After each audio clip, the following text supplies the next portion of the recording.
Welcome to Financial Issues, where we join reality with truth, helping you make the most of your money by honoring God with your investments. Now listen in as we give you the practical tools and advice you need to become a biblically responsible investor. Good morning, folks. Welcome to Financial Issues. Seth here with you this morning. Great to be back with you once again here, folks. Thanks for joining us today. Welcome to our radio, TV, social media audience, our chat audience, already lively this morning. You got to join the chat, folks, if you're not a member of it already. Very easy to do it. Just go to financialissues.org and click that watch live button. That'll take you right to the chat. If you've never been there before, it'll ask you to sign in. You can sign in real quickly and then join the chat, whether you're a partner or not. Great thing for you to do. Join the funtivities. That's right. Live and entertaining. Absolutely. And Sam is here, which makes it even more fun. That's so right. And sometimes I'm even in the chat. That's so right. Say hello. Exactly I might say hi back. Exactly. Yeah. We have a good time there, folks. So make sure that you do that. If you got questions for us as well, put them up there. Happy to be here with you today, folks. Later in the show, I'm going to have Stefan Padfield. Stefan is the Executive Director at the National Center for Public Policy Research. We've had him on the show before. Great man doing some great work in the corporate space. We're going to discuss some nefarious things happening from some of these big corporations. They're still trying to push DEI initiatives with their employees, Sam. They have not gotten the memo. So Stefan is lighting a fire behind them to get them to... You mean major companies are lying about changing their DEI policies? Color me shocked. Pretty goofy. That's right. How, can you believe it? So we'll be talking about that. Also, I've got Craig Haugaard. The brilliance of Craig Haugaard will grace our show once again. He's going to join later for a live ag report. Folks, if you have questions for Craig, please get them into the chat right now. I need to apologize because I've seen one or two questions for Craig or topics for Craig in the last several weeks since we've last had Craig on. And so if you're one of those people who had a question for Craig, we have not had him on since you've asked that question probably. So put it in the chat right now.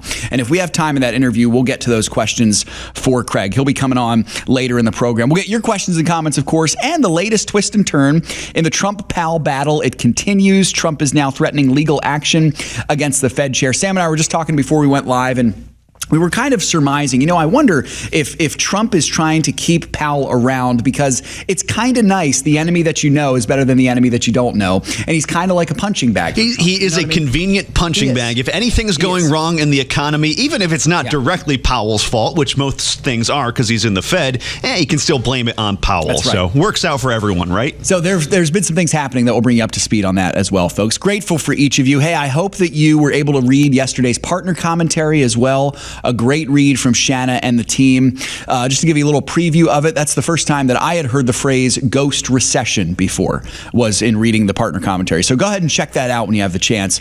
And we also have a petition active right now, folks. We are trying to make known to Tesla that we are displeased with the way they've managed... You mean Tesla? Tesla, as Trump calls them, Tesla. We're displeased with how they've managed their investor funds. They have promoted the abortion industry. They've promoted the trans ideology, and we will not stand for it. We have almost 400 signatures as of right now, which is great. I'd love to cross that 400 threshold today.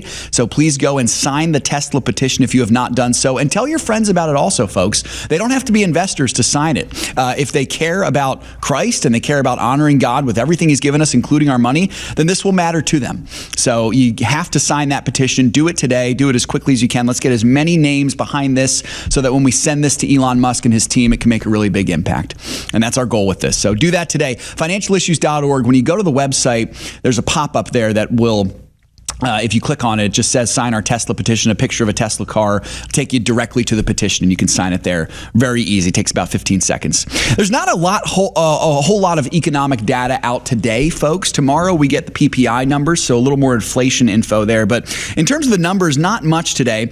We'll take a look at the markets quickly here, though. Yesterday, there was a relatively positive CPI report before the opening bell. We talked about it yesterday, how it was kind of a mixed bag, but the markets seemed to feel pretty good, mainly due to the fact that they seem to think that this could be indicative of the possibility of rate cuts. Yay, rate cuts. So we'll see if that happens in September. But the market seemed pleased. Everyone's emotional well-being is hinging on those rate cuts. Either they're going to be elated or plunged into the absolute pit of despair. So goofy. We'll wait and see. Hopefully that's not the case for us here at Financial Issues. But yeah, you can see that with most other investors on Wall Street. You see the markets, they're just hanging with bated breath. Yesterday, they were really pleased. All three indices were up over 1%. The Dow Jones finished 1.1%. S&P 500 was a little over that. The NASDAQ was 1.4%. Both the S&P 500 and the NASDAQ Composite hit new records, as they've been doing with great frequency these last several weeks of trading sessions.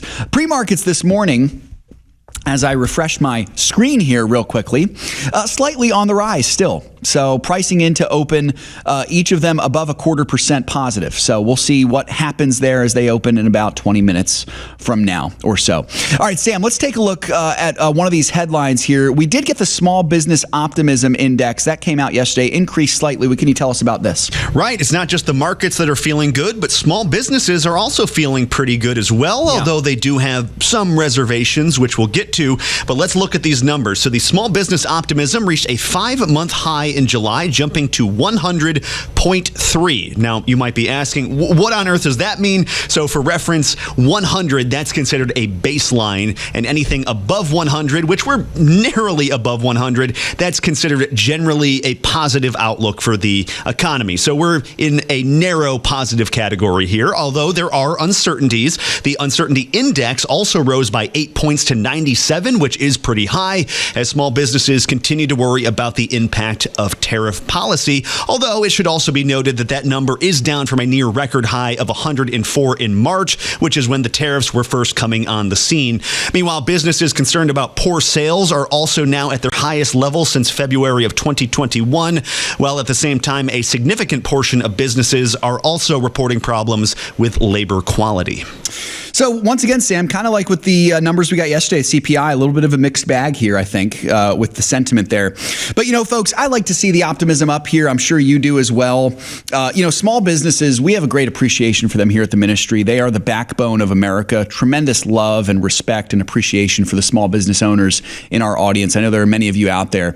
And if you don't mind, if you're on the chat, say hello. Tell us that you're a small business owner. You don't have to be self-serving about it. Don't feel like it's self-serving, but we'd love to just hear from you and get to celebrate you, because we let us know if you're optimistic too. And do you have this new degree of uncertainty because of the tariffs? We'd love to know. Absolutely. I think it's a great thing for you to do. We'd love to be able to give you a shout out there. As for this uncertainty index, Sam, I think it's not a surprise, because it seems like on some level everyone is a little bit uncertain with the tariffs. Everyone, like we just talked about, everyone on Wall Street, they're waiting to hear what's going to happen with the tariffs. They're waiting to see if there's a chance at a rate cut. There's uncertainty everywhere. Folks, if you need some encouragement here, if you need a little boost in your step, go back and listen to the interview I did with Art Alley last week. I had him on the program on Tuesday, August 5th, in the second segment. So if you go to financialissues.org, you hover over the watch button, you go down to episodes on demand, scroll down to the August 5th episode and listen to what Art said about it. He gave some great insight, and very positive insight, I think, on what we're seeing regarding this economy and what the Trump administration is ultimately doing. And so if you're feeling a little bit skittish about it, go back and listen to that. I think it'd be a great thing for you to do. Sam, I found this interesting. This Business Optimism Index, it's a fascinating reading, and similar in a lot of ways to some of the other economic readings that we get that are really just based on how people feel. That's really what it is. It's based on how people feel. It's related to actual hard numbers, but it's based more on feeling. It's the way that entrepreneurs, the way that small business owners are feeling in any given day. And, I think a measure of a good business owner is that they understand, listen, feelings are a part of human nature, but they're able to rise above the feelings a little bit, and they know they're playing the long game. Honestly, much like good investors, I tend to find that if you're investing in these publicly traded companies, there's a lot of similarities with being a small business owner. In some sense, you are a part owner of these companies. Now, your ownership might be much smaller in scope than a small business owner would be if he owns 100% or 50% or just over 51% of a small business, something like that. But there's still some similarity there. I think a far better metric than emotion, I think that's really the lesson for this first segment of the show, a far better metric than emotion when you're talking about financial decisions is wisdom, prudence, fortitude, common sense. Those things will get you a lot further than part of that wisdom is understanding how people are feeling. The famous conservative phrase is facts don't care about your feelings, but the counter to that is that feelings are a fact for people, and they are going to influence how people behave. And when you're an investor and making decisions, you have to understand what is going on. It's that behavioral aspect of investing that does influence the market. People are not always being rational in their decision making, and you have to take that into account. Yeah.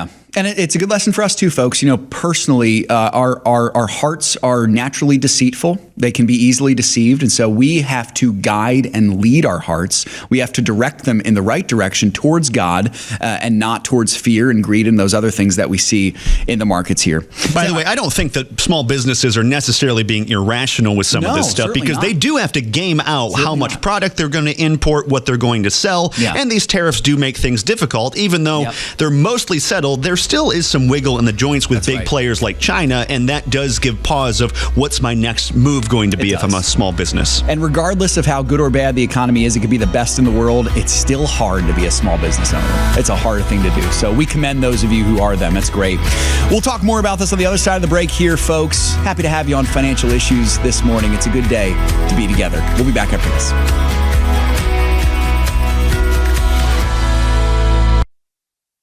There are moments in life that define us. Choices determine the courses we take.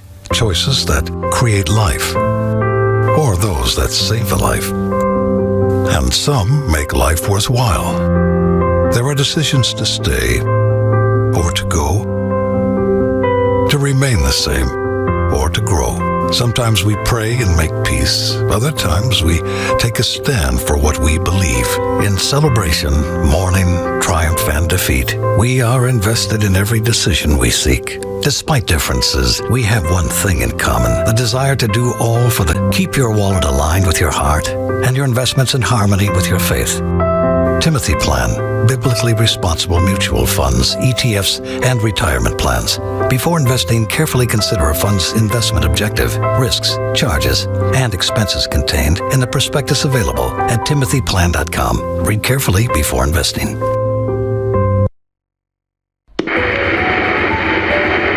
So I'm going to remind you about coming alongside us as soldiers with us in the battle that we are up against. And boy, we are up against a battle. Join so many others now that are giving $20 a month. It has really helped us to keep our head above water. For years, monthly donors have stood alongside us as we defund the darkness. Will you join us in the fight? Go to financialissues.org/donate. If a woman sees her baby on ultrasound, it doubles the likelihood that she'll choose life. On top of that, we share the gospel of Jesus Christ with her. This is why you should support preborn. Then they sat me down. If you were to die today, do you think you would go to heaven? And I was like, no. Keeping the child was my first stepping stone. And ever since then, God has cleaned me up from the inside out. Help support women in need. Go to preborn.com/FISM.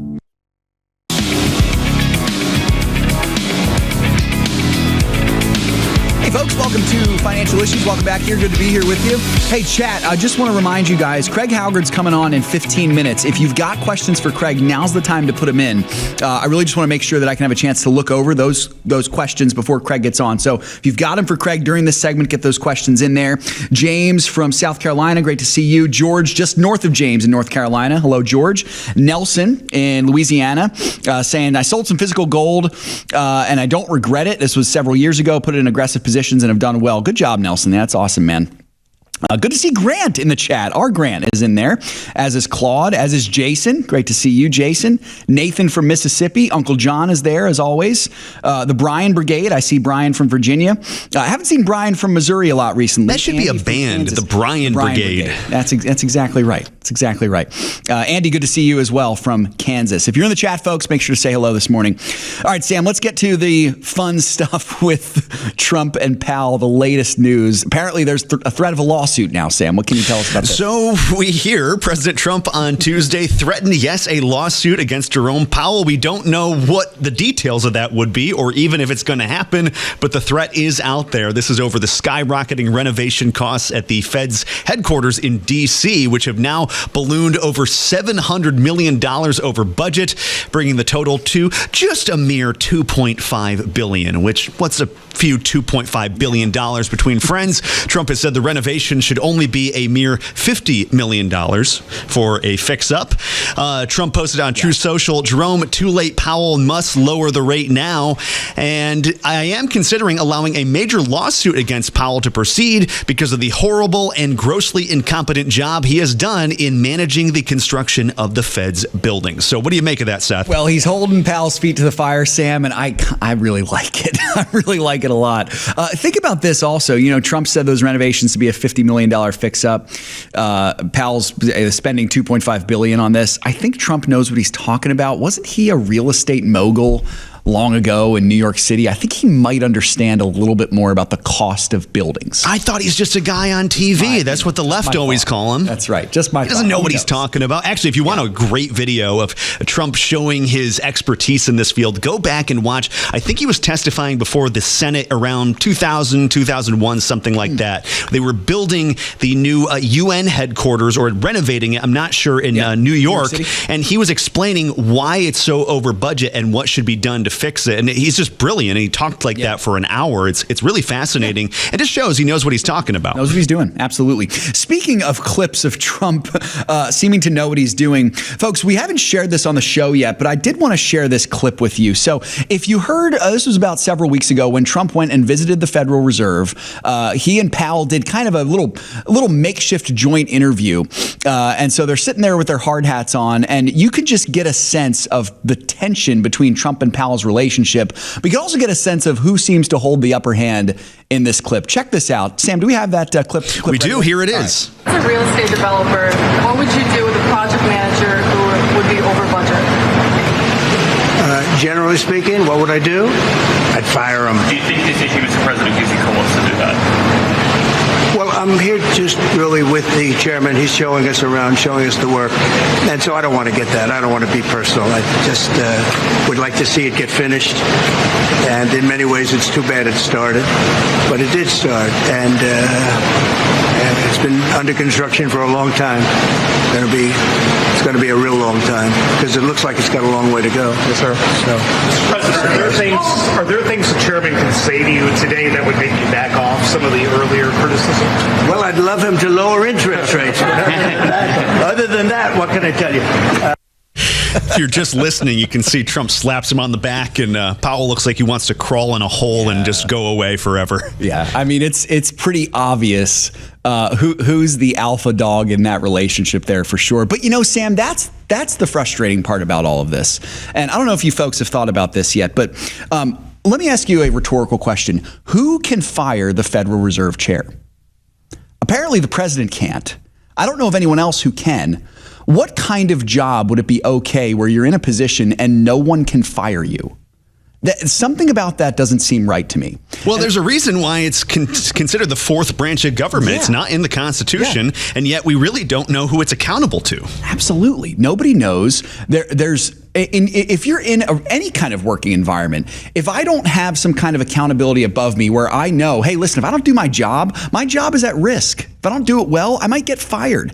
If I don't have that, do you think I'm going to be productive or effective? Probably not. Probably not as much as I could be, for sure. There's a good level of accountability where I've got bosses above me who say, listen, they love me, they respect me, but they expect me to do my job well. Expect me to do it well. And if you don't have that, you're going to have stuff. You're going to have nonsense $2.5 billion projects that should only cost $50 million. You're going to have a rogue Federal Reserve Chair where now people are wondering if he's just doing what he's doing to get under Trump's skin because of some kind of personal vendetta. Might I add, Seth, that doesn't look exactly like renovations if you watch that video. That looked like a full-on construction project. When I'm thinking renovations, it's like, this is a shag carpet from the 70s. It kind of clashes and it's dated. Maybe we need a new elevator. That doesn't look like that's what's happening with the Fed. That's a total overhaul. And Sam, you had mentioned when we talked about this a couple weeks ago, this overhaul of the Federal Reserve was comparable to what would be an overhaul to the Palace of Versailles. I think it was the building of the Palace of Versailles. Actual building. Yes. It's crazy. Yeah, which would cost $3 billion. Yeah. This is coming in at $2.5 billion. Trump claims it might be closer to $3 billion, but I've not seen those numbers. So Trump seems like he's doing everything in his power constitutionally to try to hold Jerome Powell and the Fed accountable. But again, there's no precedent. Who is allowed to fire him? Who's allowed to hold him accountable? We don't have that. We got to figure that out, folks. And plus, it's so late in the game. Is it even worth it to spend all the political capital to actually fire him? He's going to be gone in less than a year. Exactly. And that was kind of why, we brought up at the beginning of the show, maybe it's actually from a political standpoint, it might work out best for Trump to be able to keep Powell around because he kind of he has that enemy that you know. The enemy that you know is better than the enemy that you don't know. And like you said, Sam, there's kind of that punching bag element too, where Powell has already not exactly given himself in the good graces of many people on both sides of the aisle, truthfully. So might be convenient for Trump to not oust him if he can help it. Who knows? Interesting stuff there, folks, nonetheless. But that's what's going on with the possible lawsuit. I don't know if a lawsuit will actually happen there, but that's what we're looking like. Elsewhere, Sam, we did hear the president touting the inflation numbers. What can you tell us about this here?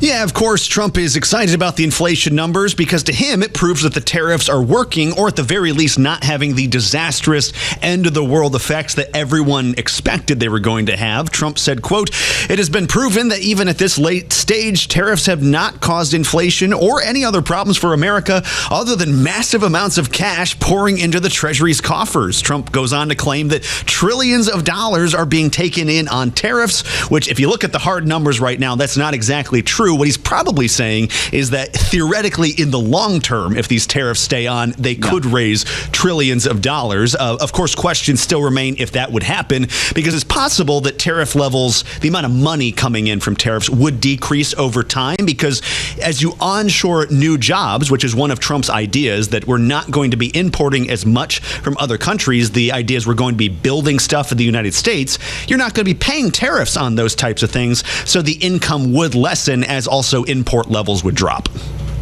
Good stuff, Sam. I appreciate you bringing that up here. Trump still has to contend with talking heads on the mainstream liberal media and many who are itching to paint his administration in any kind of negative light they can. So interesting stuff there, folks, going on. Couple quick hitters here I wanted to bring to your attention. Looks like House lawmakers have requested over $1 billion in federal funding for local projects in 2026. Moving over to the nation's capital, we mentioned yesterday what's going on over there. D.C. Police Union is backing Trump's Capitol takeover. I saw an amazing story about that yesterday. I don't remember what news outlet it was on. They were asking, what is the local response to Trump's D.C. police takeover? And the only person they referenced was the mayor, who hates Trump. And they said, they think it's terrible, completely ignoring that the police union loves it. They said, yes, it lets us do our job. So it's just incredible, and how dishonest reporting can be about this stuff when it comes to Trump. Man. It really is. Absolutely. Sam, I found this one really interesting here. This is something we're going to have to keep an eye on, folks, but it looks like the Supreme Court is coming closer to facing the decision on a case urging the overturn of same-sex marriage. I believe, Sam, if I'm correct, this is the same case that Matt Staver brought up to us. This is the exact same case. Yep. Yes. Folks, listen. We need to pray that this continues to gain steam, because this could lead to the overturn of Obergefell, which would be just an amazing thing for this country. Yeah, I saw a great tweet about that. Yeah. They said, well, you probably shouldn't have brought the whole Eye of Sauron down on one woman just because she didn't want to go along with it. Exactly right. This may end up backfiring on those who want to uphold gay marriage, which is, by the way, in itself actually an oxymoron. It's a phrase that doesn't make any sense. The idea of marriage, that is, it is only a God-ordained institution between one man and one woman for one lifetime. So two men cannot be married. It's also constitutional nonsense as well, because this has always been a state issue. Marriage is always something conducted by the states, not the federal government. So this has always been silly. So we've seen the overturn of Roe v. Wade. Boy, if we see the overturn of Obergefell too, that could be absolutely incredible for our country, and further proof that by God's grace, he is not done with us yet. Absolutely. Let it be so.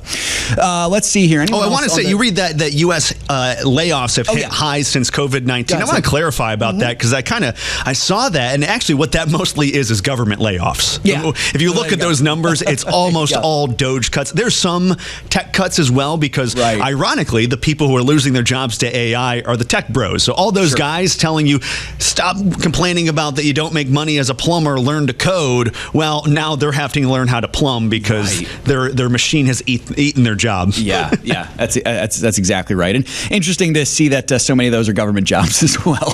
So, look, folks, we've talked about this on the show before. Never want to just fire from the hip, condemn government jobs. There are a lot of government jobs that are good and necessary.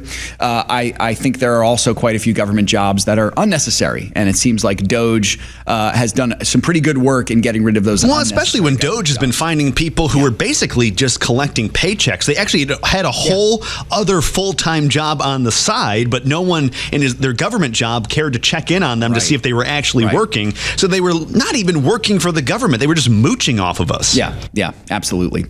Interesting stuff all around there, folks. That's for sure. Hey, I see several questions that we got in for Craig. I love that. Love to see that. So we'll try to get those questions in for Craig. He's going to be coming on for a live ag report in just a couple moments here now. So we'll get to those if we have time for him. And of course, by the way, folks, Stefan Padfield is going to join me in the following segment as we'll talk about some of the nefarious things that certain big corporations are doing to continue to try to push these DEI programs. You're not going to want to miss that coming up on the other side.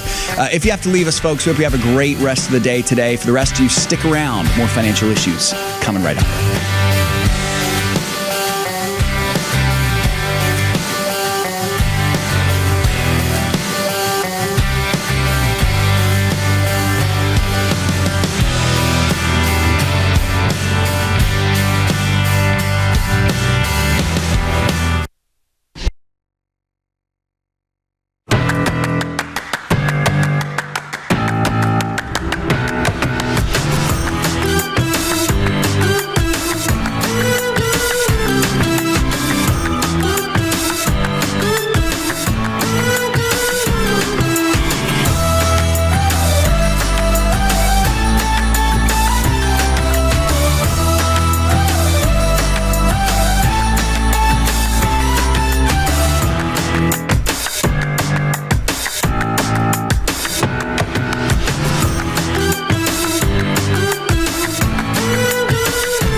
Gain valuable insights from partners sharing about financial issues. We work so hard, all of us do, to get this money, and I knew nothing about how to use it appropriately, biblically.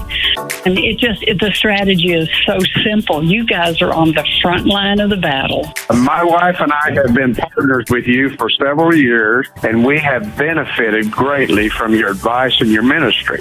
I do nothing without following FISM's advice on stocks, and especially since it's coming from a spiritual foundation. You are amazing. Nobody is doing what you are doing for the body of Christ. I just wanted to call and thank you for the advice that you gave me a little over a year ago.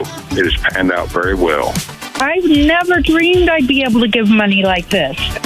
Become a partner today by simply going to financialissues.org/join. Click the green button to become a partner today. My baby was like this big. He's like this tiny little spectrum of hope and this unnamed beauty, in a sense. It was poetic. And I saw his heart beating on the screen.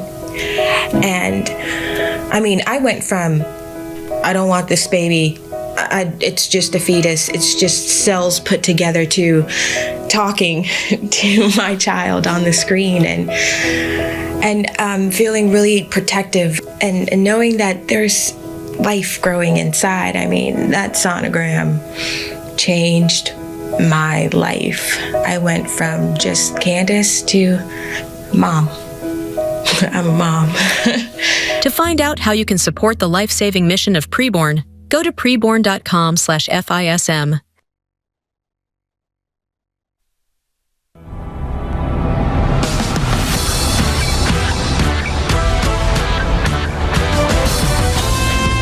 Folks, appreciate you being here with us today. It's been an enjoyable time on the show so far. The chat is lively. I hope you join us on the chat. The market's just opened up as well. Wall Street is awake and alive once again. And all three major indices are opening the day strong. Positive territory for the Dow Jones and the NASDAQ, both right around 0.5% positive. The S&P 500 is also nearing that, right around 0.2% positive as we've opened this morning. Oil around $63 a barrel, almost on the dot. And the U.S. 10-year Treasury yield percentage is 4.25%. So that's what we are looking like there, 4.25% for the 10-year Treasury. All right, folks, special guest here, as always, Craig Haugaard, our faithful financial issues ag reporter, is on with me once again. Craig, welcome back, buddy. Thanks for joining me. Man, it is a pleasure to be here, Seth. I hope everything is well in your world, my friend. It just got a lot better, Craig. Let's just put it that way. Now that I have you on the program, it's great to have you, buddy. As always, let's jump right into it, brother. You know, the story of the beginning of Trump's second term, from an agricultural perspective, was the astronomical cost of eggs. Now, of course, the revisionist historians will probably argue it was Trump's fault. True historians will realize that there were some things that the Biden administration did that didn't exactly help, like butchering several 100 million chickens. But we won't get into that. The question I have for you is, have these egg prices leveled out? And what I'm really asking is, can I once again enjoy a good farmer's omelet in the morning without having to take out a second mortgage on my home? Well, you seem to be well fortified today, Seth. So I'm guessing that you were able to pull off the price of eggs for breakfast. I hope so. And I'm happy to hear that.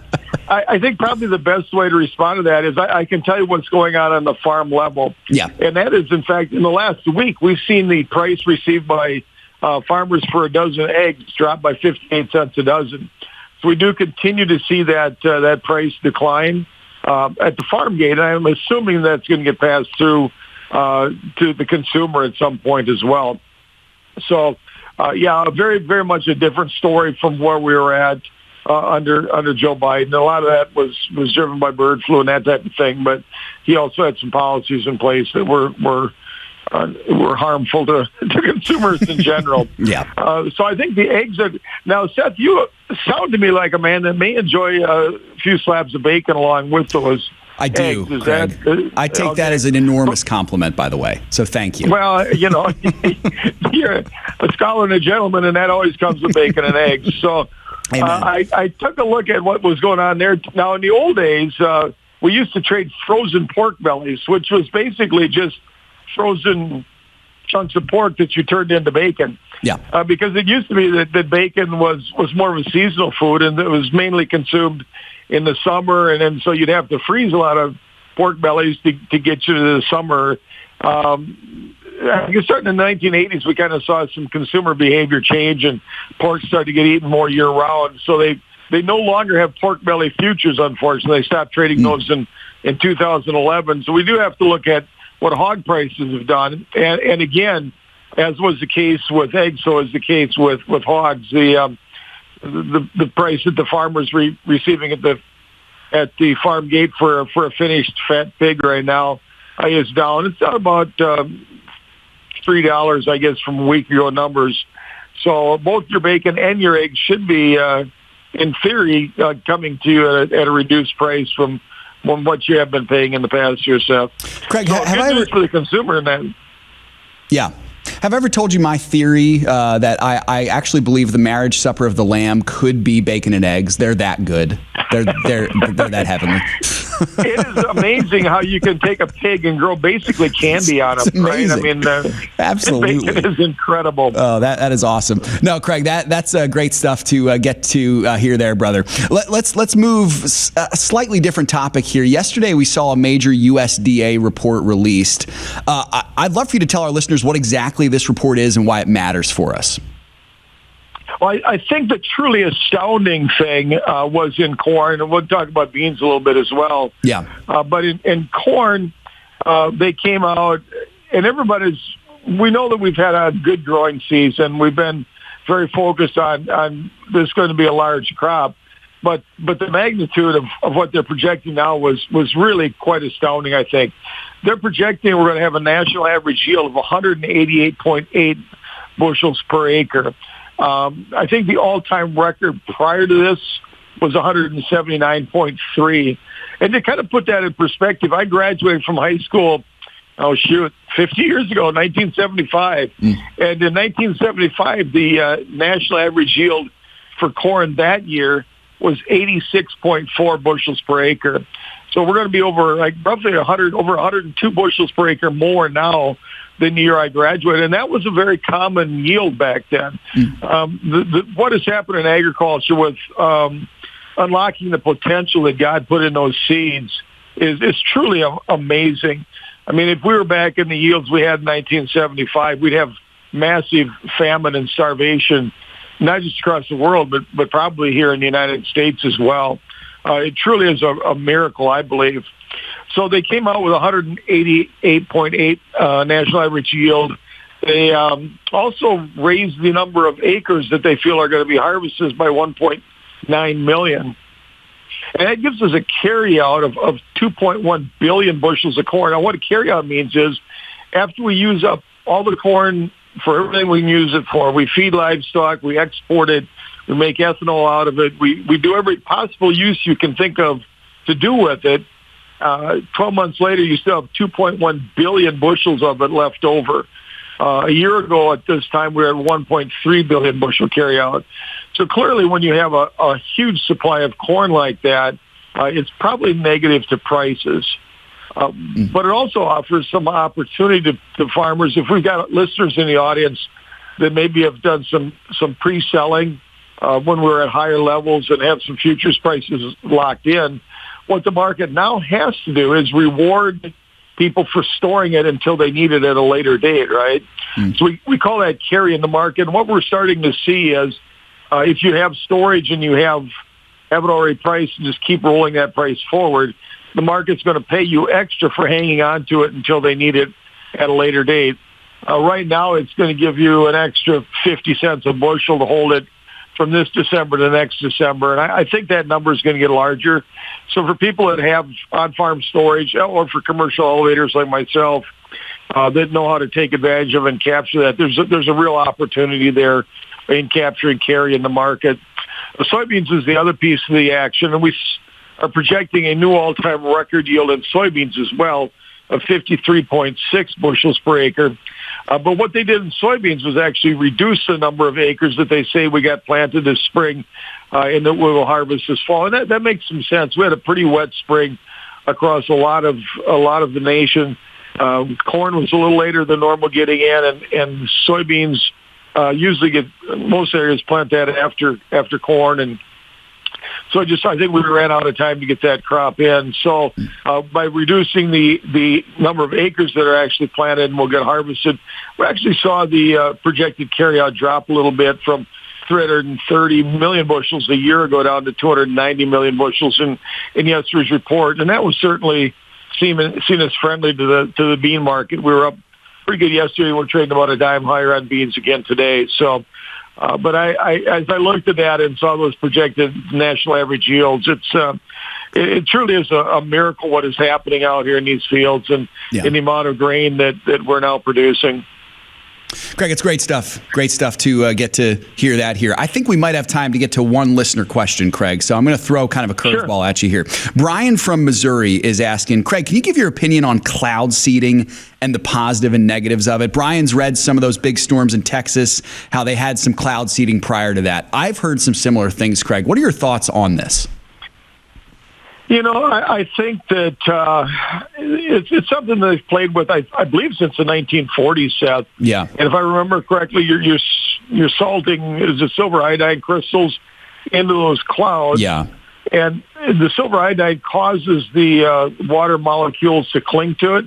I guess my wife actually is a chemist, and she can explain this way better than I. But you get enough water molecules clinging to that silver iodide that it becomes heavy. It falls out of the sky, right, in the form of rain.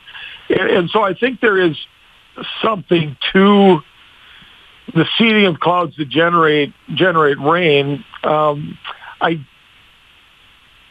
of the big problems with it, of course, is that we don't control where the cloud goes, right? Yeah. So you could seed it, but you have no control over where that rain is ultimately going to fall.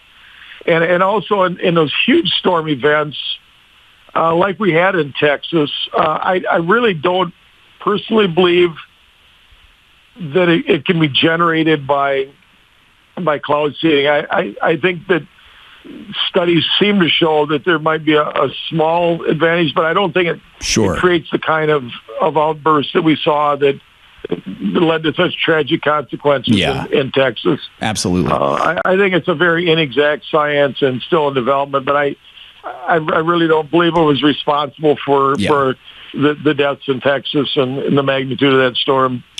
You know, Craig, I really appreciate your insight on that one, brother, because that was truthfully something, and I might sound like a conspiracy theorist with this, and people accuse me of sounding like a conspiracy theorist a lot, but that was something that I generally did wonder, was something nefarious going on with our government with that, but it really does seem like it's just your classic example of maybe our government dabbling in things that they can't really control, and then there's consequences to it, but a lot of it is still just things that we can't control. Boy, Craig, we ran out of time, as always tends to happen, so I'll have to pick up with some of these topics on our next time, brother. But man, I just appreciate you so much joining us, man. Folks, if you want to catch the Ag Report every day on financial issues, you got to tune in. Usually second half of the show, you get to hear Craig's great wisdom. We'll be back with more financial issues coming up on the other side of this break.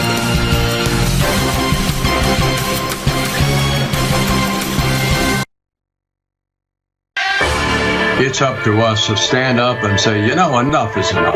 All of this unbiblical stuff that's going on, whether it's abortion or transsexual or LGBTQ, widespread pornography, human trafficking.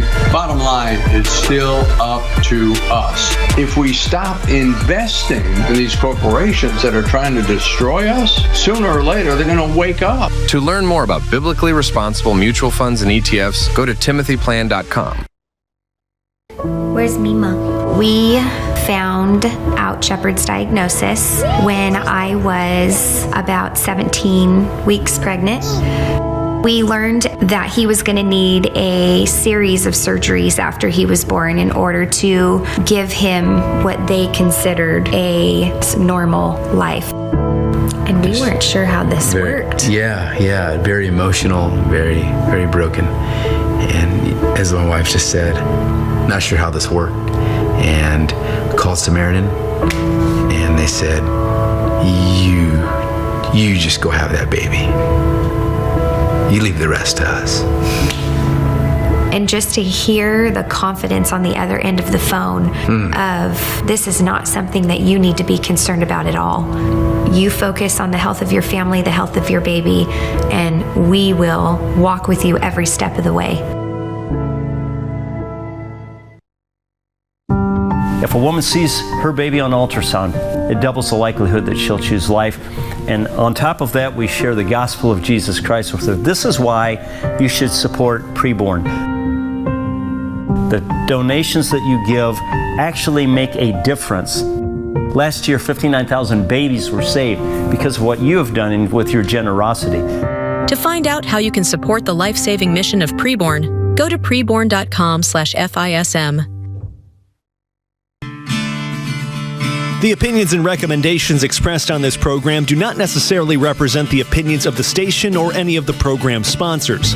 Additionally, all products or services offered by the program sponsors may not be known by the program. Great to be here with you, folks. We got a busy show today. It's been an enjoyable one, and we've got one more guest upcoming here right now. I've got my friend Stefan Padfield. Stefan's the Executive Director of the Free Enterprise Project at the National Center for Public Policy Research. He and his team, they work tirelessly to keep American corporate life free from woke nonsense. That's right alongside the work that we're trying to do here as well. So, Stefan, man, we appreciate the work you guys do so much, and welcome back to the show. Well, thanks so much for having me back, and thank you for that wonderful introduction, and really appreciate the work you are doing as well. Absolutely. Well, thank you, brother. Hey, let's begin here with the letter that you sent last week to Morgan Stanley. So you demanded some answers. Apparently, they're continuing the DEI nonsense, not really getting with the program, it seems here, Stefan. What was the circumstance surrounding this letter? Right. So the background was that I did an interview, and one of the issues was the companies that are looking like they're walking back their commitments to illegal DEI, but in fact are just rebranding or otherwise hiding what they're actually doing.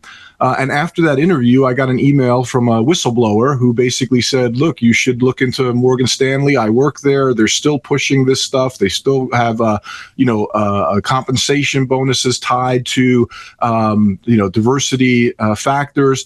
And so then I took a moment to look into Morgan Stanley and found a number of other concerning issues. I mean, just one off the top of my head, and I can pull the letter up and we can get into more detail. But one I think that you and your viewers will likely be interested in is, Morgan Stanley is a platinum partner of the Human Rights Campaign, and they, scored 100 on that Corporate Equality Index, which brings with it all sorts of concerns. Everything from, have you actually done your fiduciary duty and determined whether you actually believe a person can be born in the wrong body, or that a man can become a woman simply by saying so, all the way to bias in terms of not filling out Alliance Defending Freedom's viewpoint bias survey, right? So there were 7 total questions, and again, I can go through them in detail, but that was the sort of gist of what we were getting at. And I have received a reply just yesterday. I received a reply from Morgan Stanley, and it was basically a very blanket response, essentially boiling down to, we don't have quotas, which wasn't even a specific question that we asked. And so I have followed up because I think at this point, these corporations know well enough not to have express quotas, right? The problem is, are they still, in fact, discriminating illegally through less obvious means and raising other issues that would go into sort of woke governance? And so I've replied and said, I appreciate the response. Sometimes you just get stiff-armed by these companies and ghosted. So the fact that they're actually engaging at all is certainly to be... Yeah, it's a good sign. But I said, it doesn't look like you've actually answered any of our specific questions, and, said, look, let us know in a couple of days if you're interested in engaging further. But if not, then we're going to have to, look into some other avenues, because we do believe that these issues, these questions are material to shareholders from a bottom line perspective and broader perspectives. Yeah. I think it would be great, Stefan, if you could actually give our listeners kind of a taste of some of these specific issues. You mentioned those 7 questions. What are some of the ways that you really kind of specifically threw down the gauntlet? Sure. I'll walk through quickly, and then we can pick up on what specifically you want to get into. So one is Morgan Stanley still has its commitment to diversity and inclusion. And one of the issues that we've really been pushing at the Free Enterprise Project is, are you actually checking the return on investment, the ROI of those expenditures? There's a lot of evidence to suggest that this whole trope of diversity is good for business is not, in fact, empirically supported. And in fact, if you push it through sort of forced demographic diversity, it actually can undermine performance. So you would think one of the most obvious things a business would do is to set up a way to measure the ROI of its investments in such a thing like diversity and inclusion. So we ask, what are you doing on that front? Are you getting that data? Do you have it? Then the question about, does Morgan Stanley still count diversity as a factor in awarding bonuses, which is not the same thing as, do you have quotas, right? You can not have quotas and still count it as a factor. And that goes back to a Wall Street Journal story that back in March that said that was still going on. There was a Republican Attorneys General letter asking about these issues and have really found nothing in terms of a response. So we ask, what is Morgan Stanley's response to this letter? We reference a couple of organizations that you and your viewers are likely familiar with. So 1792 Exchange has rated Morgan Stanley a high risk. We ask whether Morgan Stanley has done anything to evaluate and address the concerns, because those, 1792 Exchange does a great job of breaking out specifically why they rate the company a high risk. Alliance Defending Freedom gives Morgan Stanley an 8% on its Viewpoint Diversity Score Business Index. So again, we ask, has Morgan Stanley evaluated and addressed the specific concerns?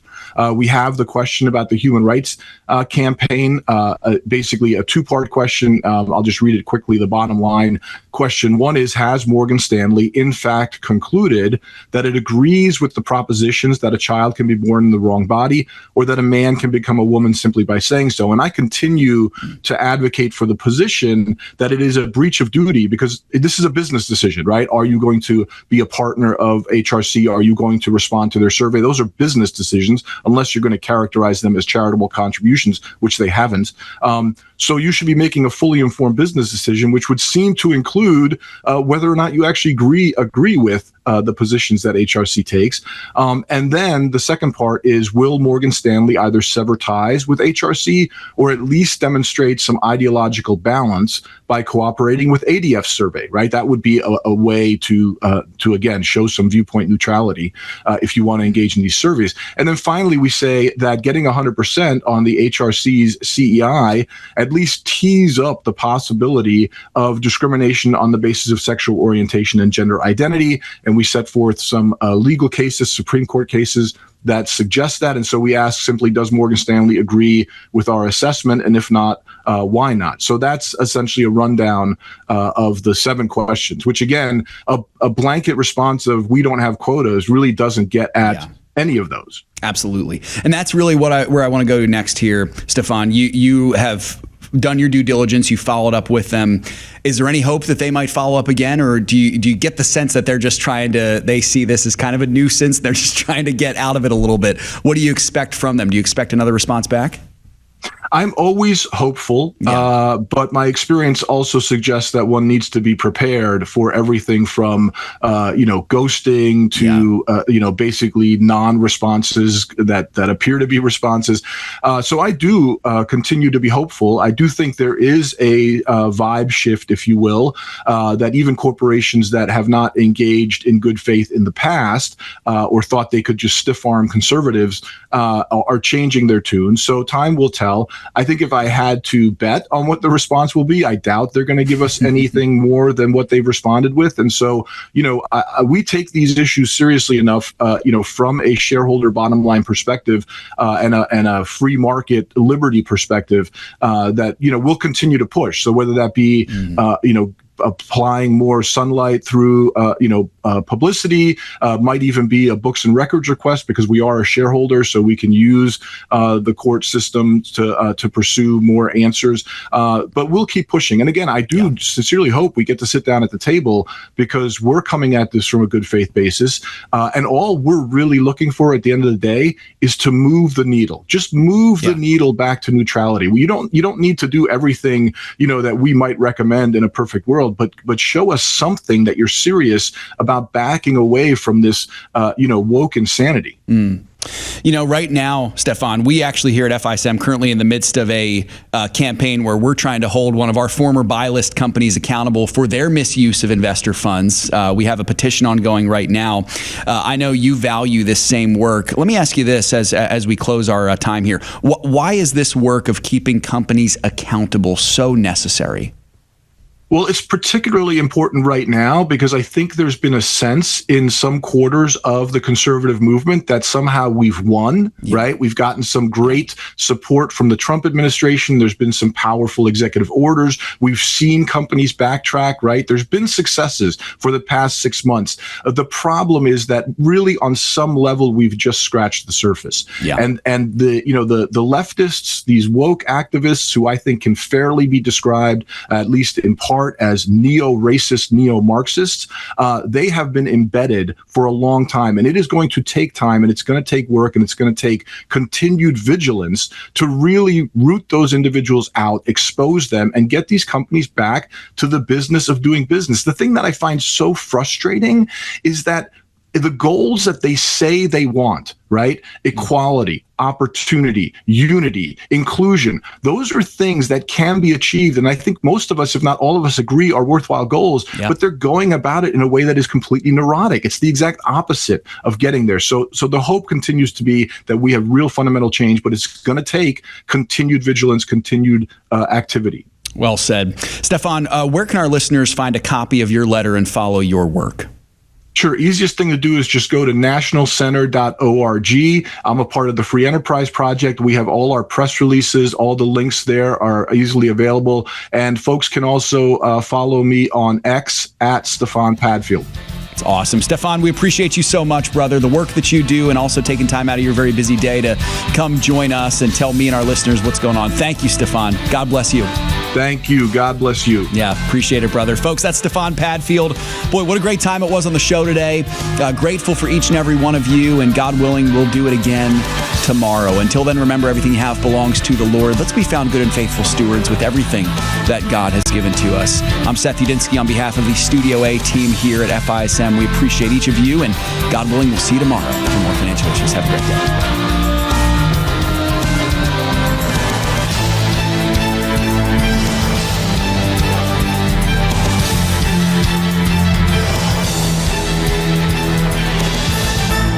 If we ever forget that we're one nation under God, then we will be a nation gone under.